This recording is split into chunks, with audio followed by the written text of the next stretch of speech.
Segmen ketiga ini saya ingin menjelaskan tentang pengaruh budaya luar, khususnya Barat terhadap remaja Islam. Namun sebelum itu, tadi kisahnya belum selesai, saya selesaikan sedikit. Jadi hadirin wal hadirat, Ashabul Ukhdud itu menceritakan seorang pemuda yang beriman kepada Allah seperti tadi. Kalau kita melihat, sebetulnya ketika kemudian pasukan itu dicelakakan oleh Allah, dia bisa kabur, tapi dia enggak. Karena ingin mendakwahi orang tuanya dan masyarakat yang lain. Dia kembali lagi ketemu sama raja itu. Kata raja itu, tenggelamkan dia ke laut. Dibawa ke laut, kapalnya terbalik. Ya, tapi pemuda itu selamat. Kembali dia ke istana raja itu. Lalu kata raja itu, bakar. Kata anak muda ini, kamu nggak bisa membunuh saya kecuali dengan cara saya. Lalu bagaimana caranya? Kata raja itu, kamu kumpulkan seluruh negeri ini. Lalu saya diikat di tengah tiang, ya, di tengah lapangan luas. Lalu tembakkan panah sambil berteriak Bismillahirrabbilghulam, dengan nama Allah Tuhannya pemuda itu. Maka dilakukan oleh raja itu, ditembakkan. Pemuda itu kena pelipisnya, lalu dia pegang panah itu, dia meninggal, syahid. Tapi rakyat di situ seketika berkata, amanna birabbil ghulam.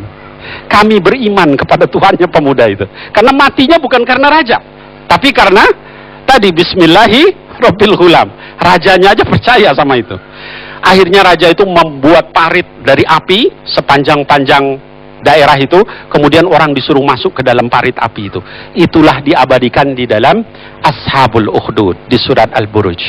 Hadirin wal hadirat, itulah pemuda yang beriman di dalam Quran, ya. Nah, sekarang saya ingin menjelaskan lalu terkait budaya luar seperti apa ini pemuda kita remaja Islam, ya. Hadirin wal hadirat, terkait dengan budaya luar ini ada 3 sikap remaja dan kaum muslimin. Sikap pertama, a priori, semua yang datang dari luar Islam tolak, semuanya haram, semuanya bid'ah, ya. Nah, kalau seperti ini kita jumud nanti. Kita nggak nerima apapun, ya. Nah, ada sikap yang kedua, tapi ini mayoritas, permisif, diterima semua, ya. Dari luar itu terima, pokoknya semua ditelan, gitu ya. Ini kalau di dalam psikologi namanya inferiority complex syndrome. Kalau dalam sosiologi disebut culture shock, gegar budaya. Semua ditelan, ya. Termasuk misalnya salah satu contoh, ini sebentar lagi konon katanya akan ada apa? Valentine katanya. Nggak tahu saya tuh, saya nggak kenal. Saya buka Quran nggak ada, buka hadis nggak ada gitu. Cari-cari pahalanya apa nggak ada juga nggak nemu. Tapi orang melakukan itu. Bib, kan kalau nggak ada dalam Quran Sunnah juga boleh. Ya boleh sepanjang apa yang dilakukan sesuai. Sesuai nggak itu? Ya.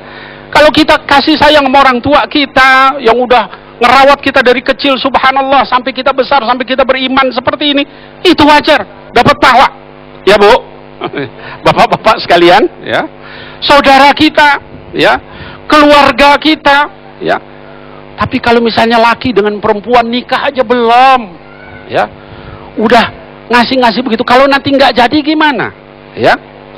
Udah gitu bukan hanya coklat lagi, nauzubillah min dzalik, ada apa lagi tuh isinya? Nggak tahu deh, nggak usah disebut. Ini kalau seperti itu haram hukumnya, ya. Kemudian ada orang yang bahkan memproklamirkan itu dengan buku, ya. Itu bagus itu, ya. Haula wala quwata illa billah. Walaupun akhirnya minta maaf. Hadirin wal hadirat, yang demikian bukan sifat muslimin yang baik, muslimah yang baik. Kita pakai alat-alat atau budaya dari luar itu untuk dimanfaatkan. Kita pakai Twitter untuk dakwah, ya, untuk bersaudara yang baik, bukan untuk nyaci maki orang, ya. Kita pakai Facebook untuk kepentingan dakwah, bukan untuk ngojok sama orang nggak jelas, akhirnya dibunuh orang di mana-mana, diculik, ditangkap, dibunuh. Kenapa? Karena itu semua dipakai untuk maksiat kepada Allah Subhanahu Wa Taala, ya. Islam nggak melarang itu. Mau pakai Facebook, mau pakai Twitter, mau pakai BlackBerry Messenger, mau pakai yang lain, silakan, asal itu digunakan untuk dakwah di jalan Allah Subhanahu Wa Taala, ya. Apalagi kemudian setelah itu nggak cukup, terus tawuran. Dia gara-gara misalnya nulis di Facebook, awas lu ini gua hajar, dihajar beneran akhirnya. Terus ribut antar sekolah Al-Azhar dengan yang lain. Mudah-mudahan kalau Al-Azhar enggak ya Pak. Ibu-ibu sekalian. Kalau lihat wajah-wajahnya ini wajah bertakwa insyaallah. Amin. Nah, jadi sikap kaum muslimin wal muslimah adalah yang ketiga. Tidak a priori, tidak permisif, tetapi selektif, ya. Timbang dengan akal sehat, timbang dengan Quran dan Sunnah, ini sesuai apa enggak, jalan. Kalau enggak, kita berhenti, ya, sampai di situ. Dengan cara seperti itu, maka kaum muslimin wal muslimah, termasuk para remaja, akan selamat di jalan Allah Subhanahu wa taala. Hadirin wal hadirat, marilah kita jadi seperti Ashabul Kahfi yang tadi menyelamatkan imannya walaupun seluruh penduduk rusak. Marilah kita menjadi seperti Ashabul Ukhdud yang keberaniannya luar biasa dalam hal yang benar. Marilah kita menjadi seperti Ibrahim alaihissalam. Qalu sami'na fatan yadhkuruhum yuqalu lahu Ibrahim. Waktu itu juga masih ABG disebut dalam Quran. Dia sudah mendakwahi orang supaya tidak nyembah berhala. Akhirnya dibakar. Ketika dibakar dikatakan dalam Sahih Bukhari, dia diikat di manjanik. Manjanik itu ketapel, Pak, ibu-ibu sekalian. Terus setiap penduduk negeri itu membawa satu kayu bakar dinyalakan. Ya. Sampai kayak gunung api. Terus Ibrahim diikat di ketapel, ditembakkan ke situ. Dalam keadaan begitu datang malaikat Jibril. Kata Jibril, apa kamu perlu bantuan? Kata Ibrahim, kepada kamu tidak, tapi kepada Allah saya butuh bantuan.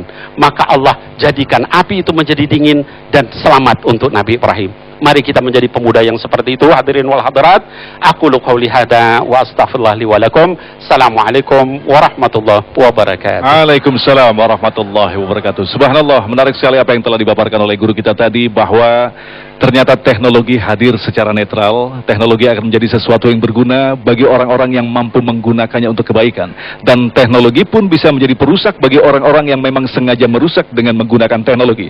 Dan sekaligus Habib tadi mengajak kita untuk mewaspadai bahwa ada sebuah grand design yang sangat rapi, yang dilakukan secara konsisten, yang dilakukan terus-menerus, yaitu para pembenci-pembenci agama ini untuk menjauhkan para pemuda dari Allah dan dari agamanya. Nah, insya Allah pada segmentasi yang berikutnya nanti, Kiai Syarif Manaji akan memaparkan kepada kita, yaitu beberapa hal yang menyebabkan degradasi akhlak pemuda. Tetaplah bersama kami, Damai Indonesiaku.